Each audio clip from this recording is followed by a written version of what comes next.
Subscribe करिए हमारे channel target UP TET CTET को और बेल आइकन को दबाइए। हेलो फ्रेंड्स, मैं रेनू स्वागत करती हूँ आप सभी भावी अध्यापक एवं अध्यापिकाओं का आपके अपने channel target UP TET CTET में। दोस्तों, आज एक बहुत ही महत्वपूर्ण टॉपिक हम पढ़ने वाले हैं जिसका नाम है वृद्धि और विकास में अंतर। वृद्धि और विकास में अंतर क्या होता है और विकास के कौन कौन से सिद्धांत दिए गए हैं, विकास के सिद्धांतों को भी यहाँ पर हम पढ़ेंगे। और यह भी टॉपिक बहुत महत्वपूर्ण है क्योंकि एग्जाम में इससे क्वेश्चंस बनते हैं और अगर आप इस वीडियो को पूरा अच्छे से देख लेंगे तो आपका कोई भी क्वेश्चन वृद्धि और विकास से मिस नहीं होगा। दोस्तों देखिए, वृद्धि का मतलब क्या होता है और विकास का मतलब क्या होता है। सबसे पहले जो वृद्धि होती है यह क्या होती है, जैसे कि जब बच्चा पैदा होता है तो बहुत ही छोटा होता है, लेकिन धीरे धीरे उसके हाथ पैर, उसके शरीर के सारे अंग बढ़ते हैं और एक समय ऐसा आता है जब उसकी वृद्धि रुक जाती है, यानी कि उसकी लंबाई, चौड़ाई, ऊंचाई जो बढ़ना है वो बंद हो जाती है। तो इस तरीके से वृद्धि होती है वो कुछ समय के बाद क्या होती है, रुक जाती है। लेकिन जो विकास होता है इसको हम इस तरीके से समझ सकते हैं, विकास को हम सीखना से समझ सकते हैं कि बच्चा जन्म से ही सीखना शुरू कर देता है। वैसे ही बच्चे का जो विकास है वो जन्म से ही होना शुरू हो जाता है, यानी कि जीवन भर चलता रहता है। जीवन भर इंसान कुछ ना कुछ सीखता रहता है और उसका विकास होता रहता है। तो इस तरीके से देखिए, वृद्धि कुछ समय के बाद रुक जाती है, जैसे कि लंबाई है, चौड़ाई है, ऊंचाई कुछ समय के बाद रुक जाती है। लेकिन जो विकास है वो जीवन भर चलता रहता है क्योंकि हम जीवन भर कुछ ना कुछ सीखते रहते हैं। अब देखिए, वृद्धि का मापन हम कर सकते हैं, जैसे कि किसी की लंबाई कितनी मीटर है, चौड़ाई कितनी मीटर है, ये हम क्या कर सकते हैं, माप सकते हैं। लेकिन विकास का हम सीधे मापन नहीं कर सकते, हम केवल मानसिक विकास का मापन कर सकते हैं। जो जिन प्रशिक्षुओं ने बुद्धि पढ़ी है, बुद्धि चैप्टर, तो उन्हें पता है कि बच्चों की बुद्धिलब्धि का मापन हम कैसे करते हैं, कौन कौन सी विधियां हैं। तो हम विकास का मापन भी उन्हीं के आधार पर कर सकते हैं और किसका, केवल मानसिक विकास का मापन हम कर सकते हैं, यानी कि बुद्धि का मापन हम क्या कर सकते हैं, कर सकते हैं। और बुद्धि आपने पहले ही पढ़ लिया है।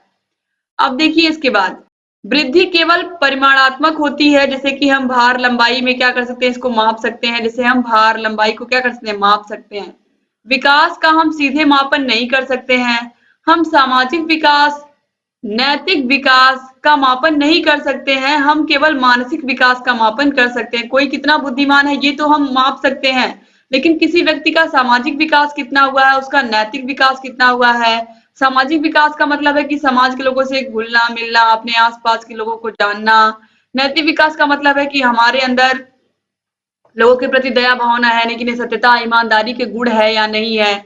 तो इसका मापन और सामाजिक विकास का मापन क्या होता है, यह संभव नहीं होता है क्योंकि सभी का क्या होता है, अलग अलग होता है। किस व्यक्ति का अधिक है, किस व्यक्ति का कम है, इसके लिए कोई पैरामीटर नहीं बनाया गया है। लेकिन जो मानसिक विकास है, बुद्धिलब्धि, इसको हम क्या कर सकते हैं, माप सकते हैं। तो विकास का हम सीधे मापन नहीं कर सकते, जबकि जो वृद्धि है उसका हम मापन सीधे कर, जैसे कि भार हुआ, भार आसानी से हम क्या कर सकते हैं, किसी का भी माप सकते हैं। वेट मशीन पर कोई चढ़ जाएगा तो उसका भार तुरंत दिख जाएगा, लेकिन वेट मशीन पर चढ़ने से विकास का पता नहीं चलेगा, किसी व्यक्ति का विकास कितना हुआ है।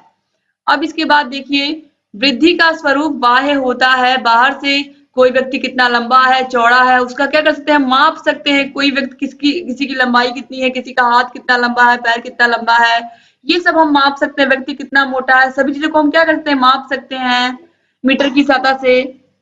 हाँ, लेकिन जो विकास होता है, विकास का स्वरूप आंतरिक एवं बाह्य दोनों होता है। जो विकास होता है इसका स्वरूप आंतरिक और बाह्य दोनों होता है, यानी कि जो वृद्धि होती है वो केवल बाहरी दिखावे की तरह आप कह सकते होती है, लेकिन जो विकास होता है वो बाहरी भी होता है और आंतरिक भी होता है। अब देखिए,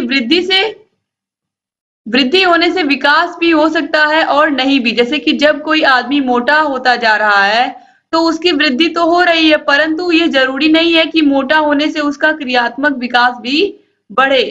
जबकि विकास वृद्धि के बिना भी संभव है, क्योंकि कुछ व्यक्तियों का आकार, ऊंचाई या भार नहीं बढ़ता है, परंतु उनमें नैतिक विकास, सामाजिक विकास, बौद्धिक विकास अवश्य होता है। तो यहाँ पर बताया गया है कि लंबा होने का मतलब क्या होता है, कोई व्यक्ति लंबा हो रहा है, यहाँ पर बताया गया है कोई व्यक्ति मोटा होता जा रहा है, लेकिन जरूरी नहीं मोटा होने से वह काम को और फास्ट करे। अगर कोई व्यक्ति मोटा होता तो हम क्या कहते हैं, यह व्यक्ति लेजी होगा या काम नहीं करना चाहता होगा, हम यही समझते हैं ना। तो कोई व्यक्ति अगर मोटा होगा तो मोटा होने से उसका क्रियात्मक विकास बढ़े, इसका मतलब ये नहीं है कि वह सारे कामों को बहुत जल्दी जल्दी अपने खत्म कर देगा। लेकिन जो विकास है, विकास जो है यहाँ पर वृद्धि के बिना भी संभव है, क्योंकि कोई कोई व्यक्ति आप देखते हो जिनकी हाइट बहुत छोटी होती है लेकिन वो बड़े पद पर होते हैं, कोई डीएम है, कोई एसपी है। तो इस तरीके से क्या होता है कि हाइट का कोई लेना देना नहीं होता है किसी भी व्यक्ति के विकास से, उसकी मानसिक वृद्धि से। तो यहाँ पर यही बताया गया है कि कुछ व्यक्तियों का आकार या ऊंचाई या भार तो नहीं बढ़ता है, लेकिन वह व्यक्ति ईमानदार होते हैं, लोगों से सही से बात करते हैं, लोगों का सहयोग करते हैं, लोगों से मित्रवत व्यवहार करते हैं, और उनका सामाजिक विकास भी अच्छा होता है। समाज के लोगों से वह घुल मिल चुके होते हैं और सभी के साथ प्रेम से रहते हैं, और उनका बौद्धिक विकास भी होता है। तो इस तरीके से जो विकास है वो वृद्धि के बिना भी संभव होता है, तो याद रखिएगा। अब देखिए, वृद्धि जीव कोशियों यानी कि सेल्स पर आधारित होती है, क्योंकि हमारे शरीर में बहुत सारी कोशिकाएं होती हैं जो शरीर का निर्माण करती हैं। तो जो वृद्धि है वो जीव कोशिकाओं पर यानी कि सेल्स पर डिपेंड करती है, और हमारे शरीर में बहुत सारी कोशिकाएं होती हैं जो शरीर का निर्माण करती हैं। विकास संगठनात्मक तरीके से होता है, क्योंकि विकास सभी विकास का एक संगठन है। तो संगठन का मतलब है नैतिक विकास भी आता है इसके अंतर्गत, मानसिक विकास भी आता है इसके अंतर्गत, सामाजिक विकास भी आता है इसके अंतर्गत। तो जो विकास होता है वो क्या होता है, संगठनात्मक तरीके से होता है। जब नैतिक विकास होगा, मानसिक विकास होगा, सामाजिक विकास होगा, तभी इस बच्चे का पूरा विकास माना जाएगा। तो यह क्या होता है, संगठन के रूप में होता है। अब देखिए, वृद्धि परिमाणात्मक होती है, जबकि विकास क्या होता है, परिमाणात्मक और गुणात्मक दोनों होता है। फिर है वृद्धि क्रम के अनुसार नहीं चलती, जैसे कि कभी हमारी लंबाई बढ़ती है तो कभी हमारा भार, यानी कि जो वृद्धि है वो क्रम से नहीं चलती है, लेकिन जो विकास है यह निश्चित क्रम में होता है। हमें अपना जितना विकास करना होता है हम कर लेते हैं या उतना हो जाता है। मानसिक विकास, सामाजिक विकास जितना हम चाहेंगे उतना ही होगा। जितना हम लोगों से मित्रवत व्यवहार करना चाहेंगे, जितना हम सीखना चाहेंगे हम बाहरी दुनिया से, हम उतना ही सीख पाएंगे। तो यहाँ पर यही बात कही गई है कि जो विकास होता है वो निश्चित क्रम में होता है, इसीलिए विकास में निरंतरता का सिद्धांत दिया गया जो भी आप आगे पढ़ने वाले हो। और वृद्धि क्या होती है, क्रम के अनुसार नहीं चलती, कभी भी इंसान मोटा हो जाता है, कभी भी पतला हो जाता है, ठीक है। तो यह क्रम के अनुसार नहीं होता है वृद्धि। अब देखिए, विकास के सिद्धांतों को यहाँ पर हम ध्यान से पढ़ेंगे। विकास की कौन कौन सी थियरी है, देखिए सबसे पहले है समान प्रतिमान का सिद्धांत, प्रिंसिपल ऑफ यूनिफॉर्म पैटर्न। इसके अनुसार प्रत्येक जाति अपनी जाति के अनुरूप के विकास के प्रतिमान का अनुसरण करती है, जैसे कि मानव है, हाथी है। तो समान प्रतिमान का मतलब क्या होता है, अब हाथी का बच्चा होगा तो हाथी की तरह ही तो दिखेगा, उसके भी लंबी सूंड होगी, उसके पास भी पूंछ होगी, वो भी धीरे धीरे हाथी की तरह ही हो जाएगा। तो इस तरीके से जैसे कि मनुष्य का बच्चा क्या होगा, मनुष्य की तरह ही तो दिखेगा, उसके हाथ पैर, उसका मुंह, उसके जितने भी अंग है शरीर के वो किसकी तरह, मनुष्य की तरह ही दिखेंगे। तो समान प्रतिमान का मतलब है कि समान प्रति, जैसे कि हम फोटोकॉपी निकालते हैं ना, कोई चीज लिखी हुई है उसका फोटोकॉपी हम निकालते हैं तो वो सेम हमें मिलती है। तो वैसे ही मानव का बच्चा होगा तो मानव की तरह ही तो होगा, हाथी का बच्चा होगा तो हाथी की तरह ही होगा, यानी कि समान प्रतिमा बन जाती है, समान, सेम टू सेम। तो ये समान प्रतिमान का सिद्धांत हो गया। अब देखिए इसके बाद विकास की दिशा का सिद्धांत या क्रमिक विकास का सिद्धांत। तो क्रमिक विकास का सिद्धांत क्या होता है, देखिए विकास की दिशा सिर से पैर की तरफ चलती है। जब हमारे विकास की दिशा सिर से पैर की तरफ चलती है तो इसे मस्काधोमुखी भी कहते हैं। अतः विकास क्रमिक होता है, यानी कि जो विकास होता है उसका एक क्रम होता है और क्रम से ही होता है। तो विकास की दिशा होती है वो सिर से पैर की तरफ होती है, एग्जाम में पूछा है तो याद रखिएगा। अब इसके बाद आता है निरंतरता का सिद्धांत, ये तो मोस्ट इंपॉर्टेंट है। निरंतरता का सिद्धांत, विकास का निरंतरता का सिद्धांत, प्रिंसिपल ऑफ कॉन्टिन्यूटी।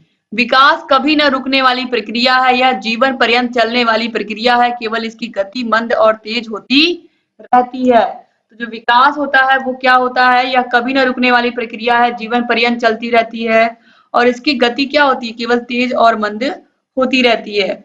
अब इसके बाद देखिए सामान्य से विशिष्ट क्रियाओं का सिद्धांत। सामान्य से विशिष्ट क्रियाओं का सिद्धांत, हमारा विकास सदैव सामान्य से विशिष्ट क्रियाओं की ओर चलता है, ना कि विशिष्ट से सामान्य।